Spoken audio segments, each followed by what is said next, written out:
Myself, Dr. Vijay Gupta, running my Vijayanjali hospital at English line cantt Varanasi. मैं आप सब दोस्तों को आज एक ज़रूरी सूचना देना चाहता हूँ।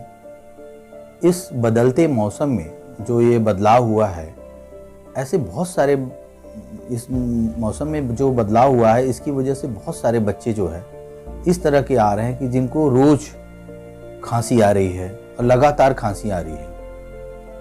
ये जो खांसी है वो थोड़ा देर ठीक हो जाता है, फिर दवा लेता है बंदा, फिर ठीक हो जाता है, फिर दवाई लेता है, फिर शुरू हो जाता है। पेरेंट्स बहुत परेशान रहते हैं कि ऐसा मेरे बच्चों को क्यों हो रहा है, क्यों ये खांसी बदलते मौसम में बार बार हो जाती है, क्यों ये खांसी एक बार स्टार्ट होती है तो जो 2 से 3 दिन के लिए चलना चाहिए वो 20 से 25 दिन लग जाते हैं ठीक होने में। खांसी दवा लेते हैं तब भी वो पूरी तरह आराम नहीं रहता और बराबर रहता है।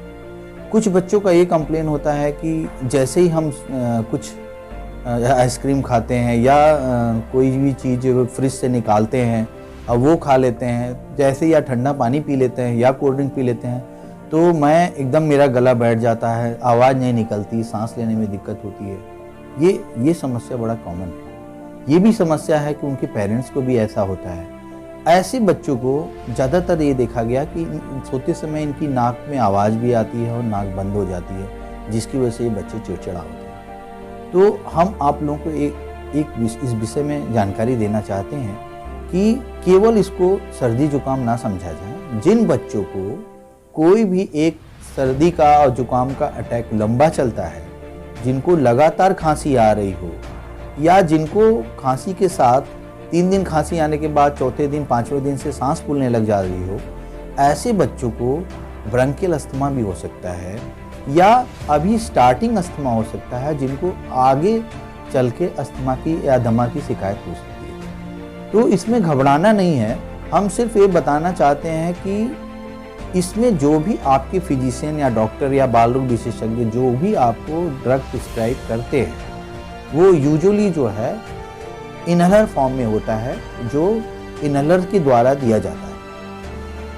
अब ये यूजुअली होता है क्या है कि जैसे आप आते हैं हमारे यहाँ और हम दवा लिख के देते हैं, सिरप से बच्चे को आराम मिल जाता है, तो आप सोचते हैं कि हमारा बच्चा ठीक हो गया और अब हमें ज़रूरत नहीं है, आप बंद कर दें। तो मैं ये बताना चाहता हूँ कि बीमारी तब भी चलती रहती है जब आप दवा बंद कर देते रहते हैं।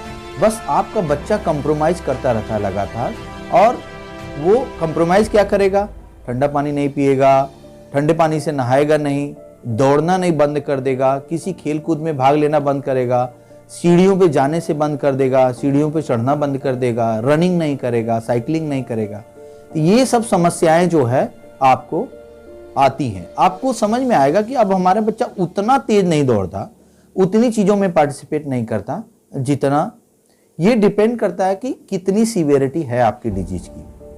ऐसा भी होता है ये बच्चे दिन भर ठीक रहते हैं जब चलते फिरते रहते हैं, और रात को ये जब होते हैं तो खांसने लगते हैं। एक बार खांसी स्टार्ट होती है तो बहुत देर तक चलती है। ऐसा भी होता है सुबह उठ के खांसी आ सकती है, एक बार खांसी आती है तो बलगम के साथ आ सकती है, फिर वो दिन भर वो ठीक रहता है बच्चा। तो इसका प्रेजेंटेशन कई तरीके से है, और कभी कभी ऐसा होता है कि सीवियरिटी इस तरह की होती है कि उसकी अटैक से सांसें रुक जाती हैं और आपको इमरजेंसी में उसको भर्ती कराना पड़ सकता है। बस इस चीज़ को बताने के लिए मैंने एक मॉड्यूल लिया है कि जैसे आप देखिए ये सांस की नली होती है हमारी, और ये सांस की नली का जो है जिसमें से हम सांस लेते हैं वो इतना इसका विड्थ होता है, इतना चौड़ा होता है यूजुअली जो सांस लेते हैं। जो इन बीमारी में होता है इसमें देखिए ये वाला पोर्शन अब रेड हो गया है पूरा, और ये थोड़ा सकरा भी हो गया। तो अब जब आपका बच्चा केवल सिरप लेके उसकी छुट्टी हो जाती है, वो चला जाता है ओपीडी में, तो वो क्या करता है कि ठीक तो हो जाता है, लेकिन वो इस लेवल पे रहता है, यहाँ तक नहीं पहुँच पाता। इस लेवल पे आपको आने के लिए आपको बड़ी मेहनत करना पड़ता है, आपको दवा कुछ दिन तक देना पड़ता है। इसलिए जो है आपका बच्चा हर चीज़ को कंप्रोमाइज़ करता है, इससे ऑक्सीजनेशन नहीं होता प्रॉपर, इसलिए बार बार इसको जो है खांसी आने की प्रॉब्लम रहती है, और जो खांसी आती है वो लंबे टाइम तक चलता है।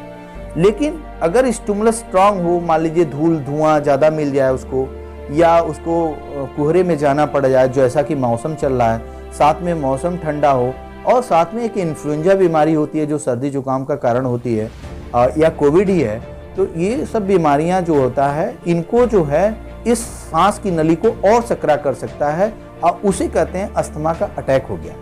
वो उस परिस्थितियों में आपकी सांस की नली की देखिए ये दशा हो जाती है। ध्यान से आप देखिए, ये अब बच्चा आपका पहले इसमें सांस ले रहा होता है, अब इसमें सांस ले रहा है और इसको देखिए ये ऊपर से जिसमें स्मूथ मसल है वो भी कॉन्ट्रैक्ट कर जाती है, तो आपका बच्चे को सांस लेने और छोड़ने दोनों में भी दिक्कत हो सकती है और लगातार बच्चा आपका ये दिक्कत सहता रहता है और बैठे बैठे भी उसकी सांस फूलती है और गले में से और आपको लगेगा उसके सीने में एक आवाज़ आ रही है, खड़खड़ाहट आती है। आप कहते हैं हमारे बच्चे की घंटी बज रही है, लगातार सीटी सी बजती रहती है। तो ये परिस्थितियों में होता है और कभी कभी जब अस्थमा का अटैक पड़ता है और ये परिस्थितियाँ इतनी असामान्य हो जाती है या किसी ने गलत दवाई दे दी जिसमें खांसी रोकने की दवा है, तो और विपरीत परिस्थितियाँ हो जाती हैं। ऐसे में आपको भर्ती कराना पड़ सकता है या बच्चे को और कुछ ऐसे डेथ की कंडीशन भी पहुंच सकती है। इसलिए इस बीमारी को आपको क्या ध्यान से देखना है, समझना है, इसको कैसे आपको बचाव रखना है। एक तो बच्चे को धूल, धुआं और कोहरा और इस तरह के जो होता है, इस तरह का इन्वायरमेंट है, गुड नाइट है, लगातार आपने कमरा बंद कर लिया है, उसी में 4-5 लोग हैं, घुटन महसूस हो रही है, तब भी आप उसमें गुड नाइट, या कुछ लोग धुआं जला देते हैं गर्मी के लिए, वो सब आपको नहीं करना है। किसी तरीके से उसको बचाना है।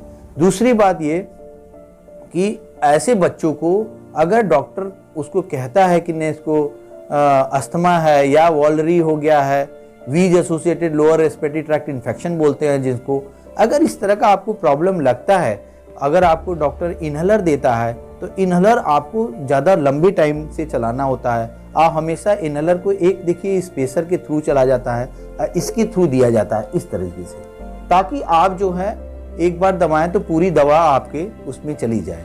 तो ये एक स्पेशल डिवाइस होता है, इसके थ्रू हम मेडिसिन देते हैं। और जब इसमें 2 टाइप की मेडिसिन आती है, एक रिलीवर मेडिसिन होती है जो तुरंत उसको इस स्टेज से इस स्टेज पे ला देती है ताकि बच्चा कुछ सामान्य हो जाता है। लेकिन अगर आपको इस स्टेज से यहाँ तक पहुँचना है, नॉर्मलाइज होना होता है, तो आपको ये जो इनहेलर है ये हो सकता है 6 महीने से 1 साल या उससे कहीं ज़्यादा, जैसा आपके पीडियाट्रिशियन या सांस के डॉक्टर या चेस्ट स्पेशलिस्ट आपको राय देते हैं उस तरीके से कहिए।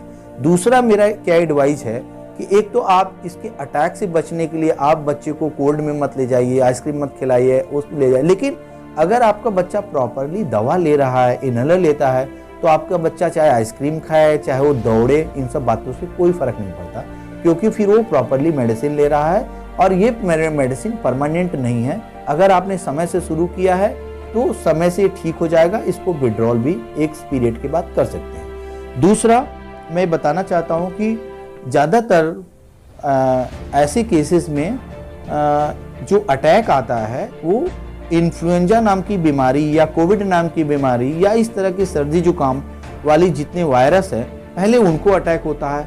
ये वायरस से कुछ जो कुछ रिलीज करते हैं अपने हार्मोन और एंजाइम, जिसकी वजह से सांस की नली में इस तरह से संकुचन होता है और वो बच्चे की सांस फूलने लगती है और उसे अस्थमा का अटैक पड़ जाता है। इसको बचने के लिए हमारे पास जो है एवरी ईयरली सर्दी जुकाम के टीके भी उपलब्ध हैं। इन्फ्लुएंजा का टीका बोलते हैं उसको, और हम लोग को बराबर लगाते हैं। पीडियाट्रिशियन को ये है कि 6 मंथ और 7 मंथ पे उसको 2 डोज दिया जाता है, फिर बाद एवरी ईयरली 5 ईयर तक हम लोग को देना है। पर ये रिकमेंडेड है कि किसी भी एज में 6 महीने से लेके आप इसको 60-70 साल तक आप इसको किसी भी एज में देंगे, 1 साल तक पूरा आपको प्रोटेक्ट करके रखता है। और किसी भी तरह से आपको इन्फ्लुएंजा, बर्ड फ्लू या स्वाइन फ्लू या जो भी आप फ्लू सुनते हैं जिसमें सीवियरिटी होती है, जिसमें डेथ का खतरा होता है, वो नहीं होता है। तो आप सब लोग से गुजारिश है, अपने बच्चों को केवल खांसी सर्दी समझ के आप कहीं से दवा मत लें। अपने चेस्ट स्पेशलिस्ट या पीडियाट्रिशियन को जरूर दिखाएं। केवल मेडिकल स्टोर से दवा लेके ये इसका समाधान नहीं है। आप उल्टा दवा आपका उल्टा पड़ सकता है, क्योंकि कभी कभी क्या होता है कि जैसे इन बीमारी में कुछ ऐसी दवाएं दी जाती है जिससे ये जो सिक्रीशन है इसको निकाला जा सके ज़्यादा से ज़्यादा, और इसको डायलेट करके यहाँ तक किया जा सके कि बच्चा सांस ले। उस ऐसी अवस्था में अगर किसी ने ऐसी दवा दे दी जिसमें उसकी खांसी रोकने की दवा होगी तो उसके लिए हानिकारक और बहुत लीथल हो सकता है। इसलिए हर जगह से दवा नहीं ली जाती है। एक प्रॉपरली पीडियाट्रिशियन को दिखा के या चाइल्ड स्पेशलिस्ट को दिखा के प्रॉपर राय लेके उसका एक टेस्ट होता है, हम लोग टेस्ट करते हैं PFR मीटर। इससे मीटर से ये भी देख सकते हैं वाकई में बच्चा सही से फूंक के जो है ये देखा जाता है कि वो कितना पावर लगा सकता है। अगर अस्थमा का बच्चा होता है या उसको इस तरह की कंस्ट्रक्शन वाली प्रॉब्लम होती है तो वो इसमें फूंकने पे भी ये मीटर उतना ऊपर तक नहीं जाता, इसलिए इसे कहते हैं PFR मीटर।